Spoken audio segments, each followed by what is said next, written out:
আসসালামু আলাইকুম এভরিওয়ান, নতুন আরেকটা ভিডিওতে আপনাদেরকে স্বাগতম। আর আপনাদেরকে আজকে আমি বোঝাবো ইউজ ল্যাপটপ কেনার ক্ষেত্রে আপনারা কিভাবে দেখবেন। কারণ ইউজ ল্যাপটপ কিনতে গেলে কিন্তু আপনারা অনেক ধরনের প্রবলেম ফেস করেন, আর আপনাদেরকে বোকা বানানোর জন্য কিন্তু সবাই বসে থাকে। তো আজকে যদি ভিডিওটা যদি দেখেন, তাহলে এই ভিডিওটা যদি আপনি ফুল দেখেন তাহলে কিন্তু আপনি আর বোকা হবেন না। আজকে একটা ল্যাপটপ দেখাবো যেটা হচ্ছে লক্ষ টাকার ল্যাপটপ মাত্র 60,000 টাকায়। লক্ষ টাকার ল্যাপটপ মাত্র 60,000। এটা হচ্ছে লিনোভোর i5 10 জেনারেশনের একটা প্রোডাক্ট, 16 GB র্যাম, আর এসএসডি পাবেন 512 GB। আর এটা ডিসপ্লেটা কিন্তু একদম 4K রেজলিউশনের ডিসপ্লে। যারা হচ্ছে হ্যান্ডি চাচ্ছেন, ছোট চাচ্ছেন, তাদের জন্য এই প্রোডাক্টটা একদম স্লিম পাবেন। কার্বন ফাইবার বডি, ব্ল্যাক কালারের মধ্যে যারা একটু কালো পছন্দ করেন তাদের জন্য এই ল্যাপটপটা।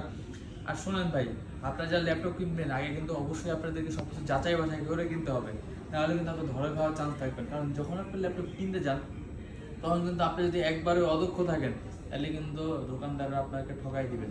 আর আপনি যদি আমার কাছ থেকে ল্যাপটপ নেন তাহলে কিন্তু আপনার এরকম কোনো টেনশন থাকবে না। আমি আপনাকে প্রপারলি প্রত্যেকটা ল্যাপটপে কোনটা কি আছে না আছে আমি আপনাকে সবকিছু সিরিয়াল বাই সিরিয়াল দেখাই দিব। তাহলে যদি ল্যাপটপটা কিনতে চান এখনই চলে আসুন, এখনই চলে আসুন। আমি লোকেশন বলবো না, আপনি অবশ্যই কমেন্টসে আমি আপনাকে আমার লোকেশন বলে দিব। তো সেই পর্যন্ত সবাই ভালো থাকবেন। আসসালামু আলাইকুম।